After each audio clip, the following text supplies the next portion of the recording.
আপনি কি জানেন নবীজির মৃত্যুর কিছুদিন আগে কি ঘটেছিল? একদিন নবীজি বাকিয়া নামক কবরস্থানে কবর জিয়ারত করতে যান।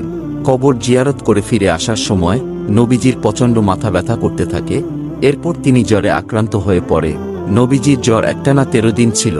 যখন নবীজির মৃত্যুর সময় হয়ে গেল, তখন আল্লাহ তাআলা আজরাইল আলাইহি ওয়াসাল্লামকে বলল, হে আজরাইল, তুমি কি জানো তুমি কার রূহ কবজ করতে যাচ্ছ? সে হলো আমার প্রাণের বন্ধু। সে যদি অনুমতি দেয় তাহলেই তার রূহ কবজ করবে, আর যদি অনুমতি না দেয় তাহলে ফিরে আসবে।